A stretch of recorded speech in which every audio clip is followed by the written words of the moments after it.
Kisayo, équipe, il y a presse, Oyo, présidentielle indépendante. Oyo Babundi, Bitumba, il y a UDPS, tous à Kinshasa, tous à Poto.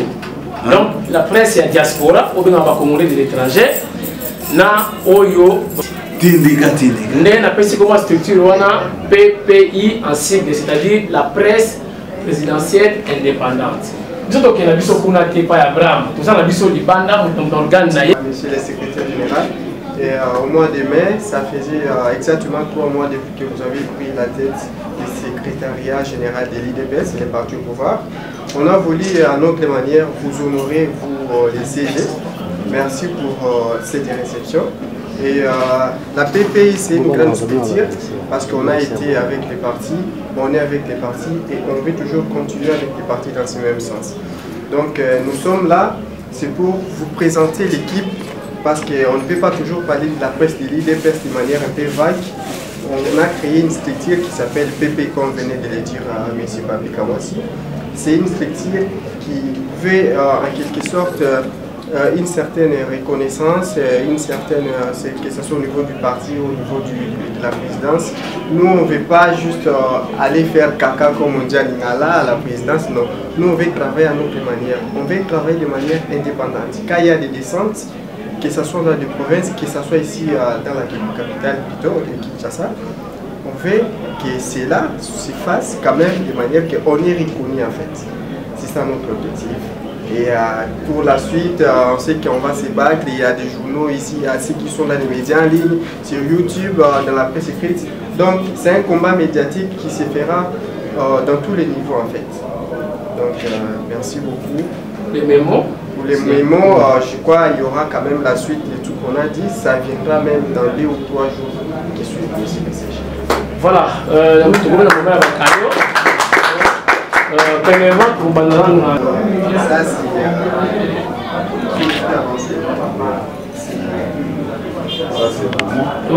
c'est un cadeau de la PPI, presse présidentielle indépendante. Et à part ça, nous avons apporté, nous savons que moi j'ai ça, c'est un peu ça. Et la troisième chose, c'est une surprise. C'est un tableau, ça s'appelle tableau d'évaluation. Tableau d'évaluation, votre émission avant 2023. Vous devez implanter là où il n'y a pas d'IDPS. Vous allez implanter là où il y a l'IDPS, vous allez renforcer. Nous avons toutes les 26 provinces de la RDC, y compris la capitale Kinshasa. Donc, votre émission, c'est d'implanter les partis, que les partis soient forts en vue de remporter les législatives d'ici 2023. C'est ça notre objectif. Nous vous donnons ça, ça sera comme un miroir. À chaque fois, vous vous souvenez, est-ce que j'ai déjà été aussi du Bangui? J'ai déjà été au Haut-Touélé, j'ai déjà été à la Togo. Donc, toutes les provinces sont là. Donc, en tout merci beaucoup. On peut avoir des photos. Je pense que votre geste me va tout droit au cœur, puisque c'est un geste de reconnaissance de tout ce que nous faisons dans cet article et de ce que vous faites aussi au niveau de votre profession. Il faut toujours compter sur ma propre personne en tant que collaborateur.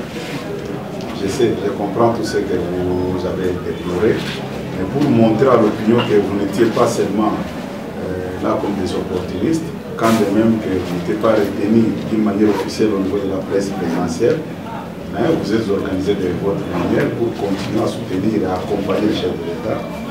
Et avec ça, il faut compter sur moi. Je serai toujours présent pour vous soutenir, vous accompagner aussi, pour que vous arriviez jusqu'à la fin. Amen. Avec votre projet de soutenir le président de la République. Amen. Il faut compter sur moi.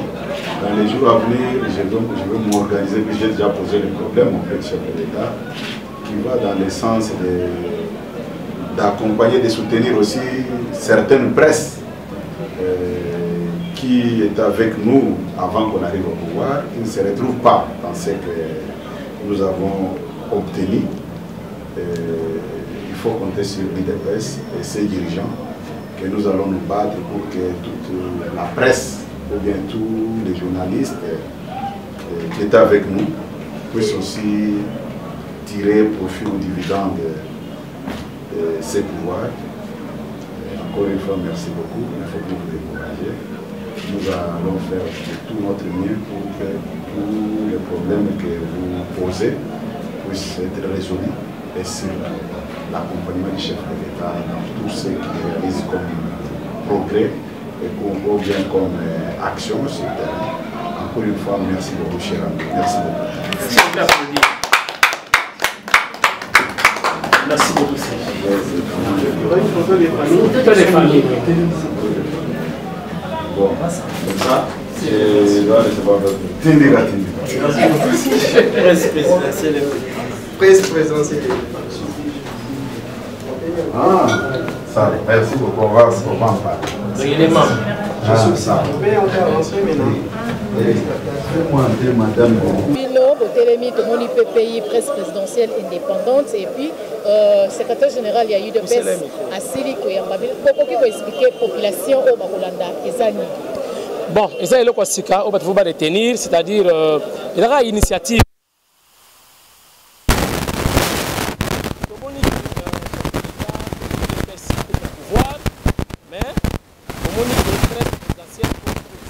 C'est-à-dire officiel. Tandis que pouvoir il y a effort, il y a PBL. Chef de l'État a récompensé. Combattant, journaliste événement à l'UDPS.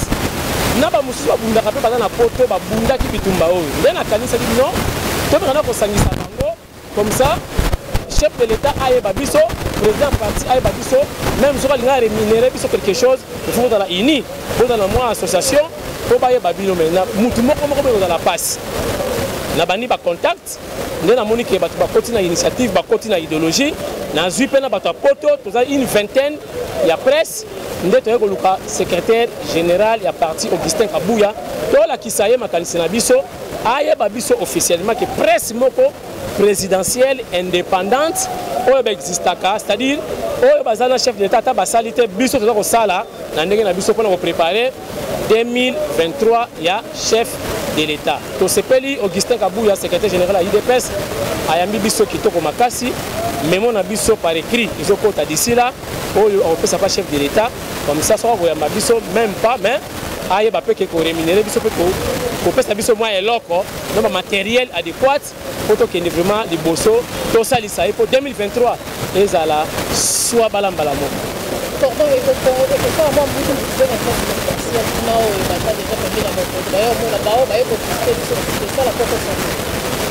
comment bango baza na structure na bango dali officiel, le chef de l'État a réussi à besoin de presse nyonso. Na yebi ko eza ebandele to 20 e koya ne belé na yebi ko ne ba moni ba bilili to le kabuye ba koya to ko ma ebele mabe ezate mais ala na ba qualité zala pe na initiative idéologie et tiens Tshisekedi wa mulumba poto sali safachi ayo na makambo yaka poto sali safachi na ba misala do sala pour 2023 aleka pepele. Voilà objectif na biso yango wana. Donc o ezali pona bien ya chef de l'État presse présidentielle wana ba ko la contre été soki balingi ba encadrer biso to ba assister biso to roboyati. Voilà. Merci. Merci d'abord, merci pour la parole. C'était une rencontre planifiée depuis longtemps avec les secrétaires généraux. Notre rendez-vous avait deux volets aujourd'hui. Le premier, c'est que depuis qu'il est une réception, nous sommes les journalistes accrédités à l'IDPS. Donc, étant accrédités à l'IDPS, nous avons créé une structure dénommée PPI, c'est-à-dire Presse Présidentielle Indépendante. La structure a de mission de soutenir le président de la République, Félix Tshisekedi, son parti qui est l'IDPS et toute la hiérarchie du parti. Donc, envie de préparer, de bien mener une campagne médiatique, envie de préparer les élections de 2023. Donc, c'est ça là, en quelques mots, l'objectif ou soit les comptes rendus de notre rencontre. Nous avons vu plusieurs journalistes. C'est pas forcément, on n'est pas de l'IDPS. L'IDPS n'a pas de journalistes. Nous sommes des journalistes engagés dans différentes chaînes de télévision, des radios, des journaux et des médias en ligne ici à Kinshasa. Mais vu que ce sont nos organes d'abord qui nous ont accrédités ici à l'IDPS, maintenant nous sommes beaucoup bâtis. On doit toujours continuer à soutenir les œuvres. Ce ne sont pas les journalistes de l'IDPS et tous ceux que vous avez vus là, ils ont des organes, ils peuvent avoir des visions, ils peuvent avoir dans d'autres reportages, mais on sait quand même qu'on a beaucoup, on s'est beaucoup bâti, allais-je dire, pour l'IDPS. Et maintenant que l'IDPS a le pouvoir, pourquoi ne pas continuer sur ces mêmes élans? C'était ça notre objectif. Ce n'est pas forcément pour les gens de l'IDPS, mais on a quand même été rassuré par le secrétaire général qui dit que d'ici là, on pourrait être ici au niveau de la présidence. Il y a la présidence qui va aussi organiser à voir comment récompenser tous les membres de la PPI. Pour ceux-là qui pourraient... Il n'y a pas de conditions. Le problème, c'est d'adhérer d'abord à la vision et adhérer à notre vision à nous. Quand on dit qu'on veut soutenir les actions du chef, c'est-à-dire mener des campagnes sur le plan médiatique, on sait qu'on est tous, on a des organes de presse, mais on sait qu'on a toujours une part des responsabilités qu'on peut jouer dans son organe de presse. Donc, que ce soit un journaliste des médias en ligne ou des journaux ou de la radio, je ne sais pas moi, vous soutenez, on est là, la structure elle est ouverte, tout le monde peut venir adhérer, qu'on forme quand même une grande équipe pour mener une grande bataille médiatique, c'est ça. Merci beaucoup. Tant que mon a liberté plus, qui liberté plus, donc on a des patrons en haut, les bâtards à même na Mboka Libanda, donc je suis le propriétaire du site libertéplus.net. Actuellement, je travaille avec le CG Augustin Kabouya. Et donc voilà, au moins, c'est une roue qui s'est présentée comme ça. Bon, la organisation de Tindika a une initiative à créer. Tant qu'on peut s'en on n'a pas une idée très bien. Alors, bisous nous tous comme membres, le loyo, Koyambao, secrétaire général Yambi Bissou, ils ont le droit à officialiser PPI. Donc PPI est commis les lots à partir d'aujourd'hui politiquement, même tout le bas n'a pas tout ni on se barre là, qui a solo PPI et existé officiellement. Voilà. Objet la presse présidentielle indépendante, donc c'est pour soutenir les actions du chef de l'État. Pour nous repasser mandat soit 2023. Au Yébi que Bisso c'est depuis longtemps. Nous avons un coup de dit matériel de PSE au pouvoir. Nous avons crié dans la lutte. Babi Toumbe parce que guerre médiatique et même guerre à Mindouki. Bisso to bunda bitumbao comme il se doit. Les loyaux, au moins parti commune à pouvoir, ministre, plus de 10 ministères. Donc il faut médias na biso moko et totin da batu na biso baza balisu na biso baza loi baza na accréditation na ba ministère nyonso o IDPS azui. Il faut na niveau à présidence même si toza officiellement mais il faut tous arabes indemnité ndenge secrétaire général à lobby pour que to meka ko organiser ba médias na biso comme il se doit. Toza mayele na ndenge ko saranate. Je crois que bateau batanga biso be ba mona ba bilili ba travail ba mona non et le rezanga bateau za ba moyen.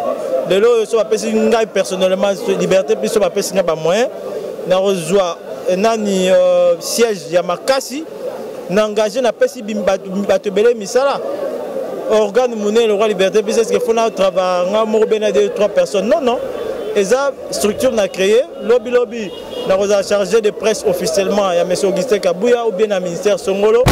Donc il faut travailler dans nos coordonnateurs, nous allons fonctionner normalement, mais il faut des moyens pour faire face à les médias internationaux. Je crois que c'est ça l'objectif.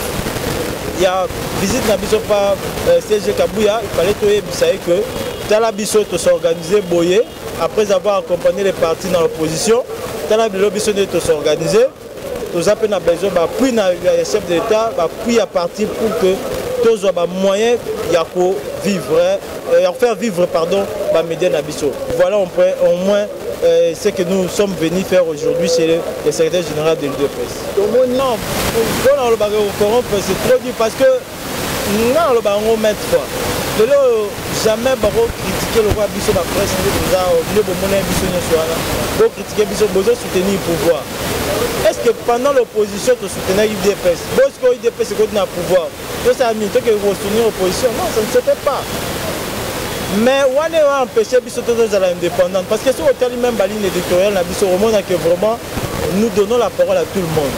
Mais ce qui est vrai, on a la formelle critiquer le pouvoir actuel et ça passe. Pour soutenir, on a dénoncé, on a démontré que on peut faire plus, surtout dans les moyens minimes. Pour ça, l'investigation, et ça une manière de soutenir le chef de l'État. Et nous, avons dit que quelqu'un qui est européen, c'est un corrompu, comme la presse fan sur pendant le régime. Non, non.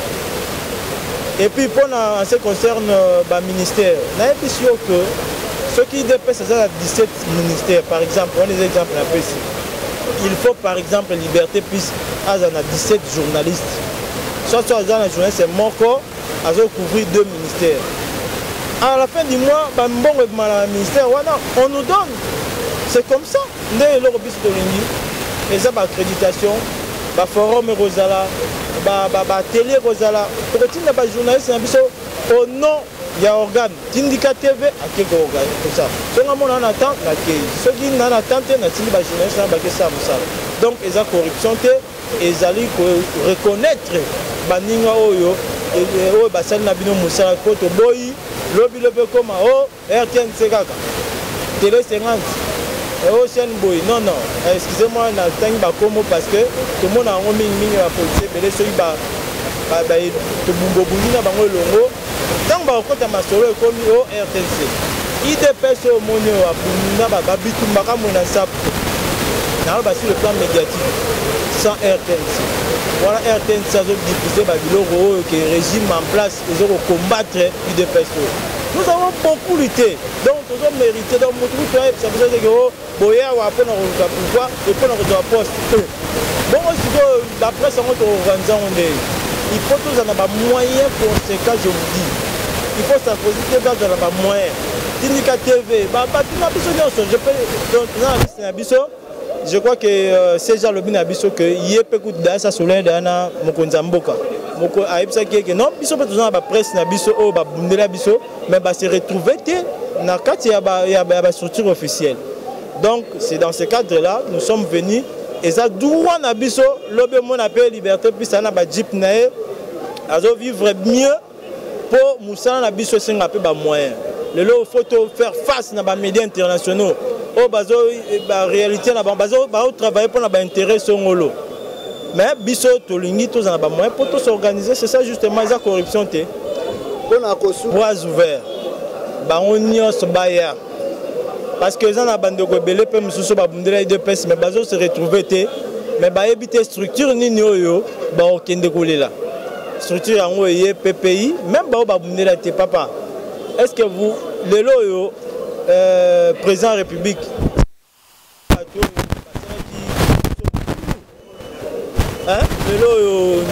de Joseph Kabila donc dans le cadre de réconciliation il y a pardon, pourquoi ne pas travailler avec tous ces gens là ceux qui coûtent au président de la République travailler le lot na bande de Joseph Kabila bongo biso na kata corporation non donc bazar le bienvenu tout le monde royal je crois que pour l'instant tous en secrétaire général na biso et tous en initiateur Azali. Bon, tout s'organiser plus tard pour toute sa élection, tout le président de la structure. Mais pour l'instant, portes sont ouvertes, tout le monde peut venir, mais il y a un droit, Bazali. Merci. Merci beaucoup. Merci beaucoup pour la question. Premièrement, on a Bengi Yango, presse présidentielle indépendante. Tout sali Yango, na likanisiamo na mboka Papi Kamwasi. Tout ça, il y a un papa Serge Ndongo na secrétaire général parce que ils ont la presse oyo place autozali to yebi ba événement pango na kati ya Yanzela to accompagner qui UDPS lelo biso to qui chance de secrétaire général a autant ko lobaki to chance te ya kokota na presse présidentielle oyo officiellement alors moi la mboka Papi Kamwasi zo ki likanisi wana ya ko sala presse moko ezaki to kota na équipe moko pona ko soutenir mokonzi ya mboka na biso Félix Tshisekedi ezaka kate que non tosali yango pamba te tosali yango soutien ya parti présidence ya parti ba action ya secrétaire général na biso na kati ya parti et puis pas olobi pour soutenir mokonzi ya mboka en plus présidence ya parti oyo secrétaire Augustin Kabuya aza kokamba yango nde donc litomba ya PP to sina ya PPI nde yango wana biso tosali toyebi que toye wana pona ko totala ete mwa mbutu mbutu ekoki kozala omona ngambu ya présidence bayo otala bo PPI oyo lisusu nini toye pona kobooste nani presse présidentielle secrétaire général auto kolobaki bino bozwi opportunité ya kokota kuna te en tout cas il a accepté oyo eloko tomemeli ye andimi yango et puis tozo travailler en collaboration na bango bakozala bazosala mamosusu bango baza kuna na ngomba na mokonzi biso toza sur le terrain PPI place oyo ke no presse présidentielle ezala tant soit eloko moya osala te bakende reportage na place wana te biso PPI toza na basite nyonso tokokuta tokokende kosala bareportage oyo bango baza empêché pour l'instant biso moko. Pour l'instant, ils ont biso moko et puis na ndambu mususu ya ba diaspora parce que PPI toza biso na Congo toza plus de 20 personnes. Ba journaliste ya libanda ya mboka oyo pele ba soutenaki mokonzi ya mboka pe bazo continuer ko soutenir nani na ye mandat na ye bango pe batiaki mo mikie na bango babike non bino boza sur le terrain tant secrétaire général oyamba bino contribution na biso yango te to sala ki mais na niveau ya parti soit na niveau ya présidence de la République et pas mokonzi kuna tozuna nous soutien wana te mais comme secrétaire général a rassuré biso parce que yemo ko te koloba que astinda alobaki de likanisi wana pas mokonzi mboka que non presse présidentielle ezali mais il faut qu'on crée structure mususu oyo et ko sala ke sala musala visibilité ya chef et monana